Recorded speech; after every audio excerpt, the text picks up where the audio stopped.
Assalamualaikum warahmatullahi wabarakatuh. Koneksi antar materi, kesimpulan dan refleksi modul 1.1 yaitu tentang Filosofi Pendidikan Nasional Ki Hajar Dewantoro oleh Lili Nurhasanatin SPD, CGP Angkatan 9 Kabupaten Pati. Sebelum saya mempelajari modul 1.1 mengenai refleksi pemikiran pendidikan Ki Hajar Dewantoro, saya mempunyai beberapa keyakinan, yaitu diantaranya yang pertama, kegiatan pembelajaran sering lebih dominan ada pada guru. Guru lebih aktif daripada murid. Yang kedua, kegiatan pembelajaran selalu di dalam kelas. Yang ketiga, saya sering berkata pada anak didik, jika anak-anak nurut dan patuh semua aturan dan perkataan guru maka akan pintar. Yang keempat yaitu, saya sering memaksakan agar anak menyelesaikan tugas atau kegiatan sampai selesai dan kemudian diberi nilai bintang. Tetapi setelah saya mempelajari modul 1.1 tentang filosofi pendidikan Ki Hajar Dewantoro, banyak pemahaman yang saya dapatkan. Di antaranya yaitu pendidik memberi dorongan tuntunan terhadap segala kekuatan kodrat yang dimiliki. Pendidik harus menghargai keragaman atau unik. Pendidik juga sebagai pamong yang menuntun sebagai kodrat pada anak, yaitu kodrat alam dan kodrat zaman. Pemikiran Ki Hajar Dewantoro, yang pertama, pendidikan dan pengajaran. Yang kedua, tujuan pendidikan dan pendidikan yang menuntun.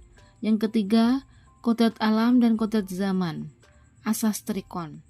Yang keempat yaitu budi pekerti. Yang pertama, pendidikan dan pengajaran. Pengajaran di sini merupakan proses pendidikan dalam memberi ilmu atau berfaedah untuk kecakapan hidup anak secara lahir dan batin. Sedangkan pendidikan yaitu memberi tuntunan terhadap segala kekuatan kodrat yang dimiliki anak agar ia mampu mencapai keselamatan dan kebahagiaan yang setinggi-tingginya, baik sebagai seorang manusia maupun sebagai anggota masyarakat. Pendidikan adalah tempat persemaian benih-benih kebudayaan dalam masyarakat. Ki Hajar Dewantoro memiliki keyakinan bahwa untuk menciptakan manusia Indonesia yang beradab, maka pendidikan menjadi salah satu kunci utama untuk mencapainya. Yang kedua yaitu tujuan pendidikan. Tujuan pendidikan yaitu menuntun segala kodrat yang ada pada anak-anak agar mereka dapat mencapai keselamatan dan kebahagiaan yang setinggi-tingginya, baik sebagai manusia maupun sebagai anggota masyarakat. Pendidikan yang menuntun. Ki Hajar Dewantoro mengibaratkan peran pendidik seperti seorang petani atau tukang kebun. Di sini, anak-anak itu seperti biji tumbuhan yang disemai dan ditanam oleh Pak Tani atau Pak Tukang Kebun di lahan yang telah disediakan. Anak-anak itu bagaikan bulir-bulir jagung yang ditanam. Bila biji jagung ditempatkan di tanah yang subur dengan mendapatkan sinar matahari dan pengairan yang baik, maka meskipun biji jagung adalah bibit jagung yang kurang baik atau kurang berkualitas, dapat tumbuh dengan baik karena perhatian dan perawatan dari Pak Tani. Demikian sebaliknya, meskipun biji jagung itu disemai adalah bibit berkualitas baik, namun tumbuh di lahan yang gersang dan tidak mendapatkan pengairan dan cahaya matahari serta tangan dingin Pak Tani, maka biji jagung itu mungkin tumbuh namun tidak akan optimal. Pendidikan sendiri bertujuan untuk menuntun atau memfasilitasi atau membantu anak untuk menebalkan garis samar-samar agar dapat memperbaiki lakunya untuk menjadi manusia seutuhnya. Jadi, anak bukan kertas kosong yang bisa digambar sesuai keinginan orang dewasa. Yang ketiga yaitu kodrat alam dan kodrat zaman.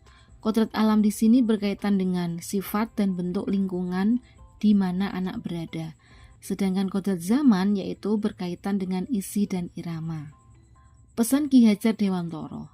Ki Hajar Dewantoro menegaskan bahwa didiklah anak-anak dengan cara yang sesuai dengan tuntutan alam dan zamannya sendiri. Artinya, cara belajar dan interaksi murid abad ke-21 tentu sangat berbeda dengan para murid di pertengahan dan di akhir abad ke-20. Asas trikon.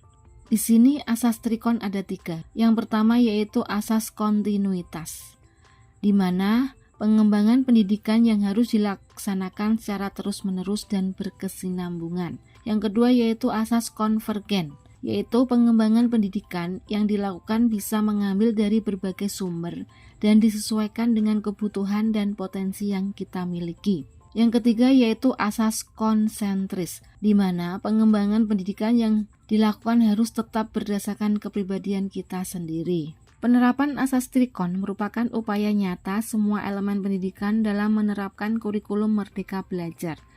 Sudah seharusnya pengembangan pendidikan diarahkan pada pengembangan yang bersifat terus-menerus dan berkesinambungan, sesuai dengan kebutuhan dan potensi diri, serta berdasarkan kepribadian diri sendiri yang berjalan selaras dengan penerapan kurikulum Merdeka Belajar. Yang keempat, budi pekerti. Menurut Ki Hajar Dewantara, budi pekerti atau watak atau karakter merupakan perpaduan antara gerak pikiran, perasaan, dan kehendak atau kemauan sehingga menimbulkan tenaga. Budi pekerti juga dapat diartikan sebagai perpaduan antara cipta yaitu kognitif, karsa yaitu afektif, sehingga menciptakan karya atau psikomotor. Budi pekerti merupakan keselarasan atau keseimbangan hidup antara cipta, rasa, karsa, dan karya.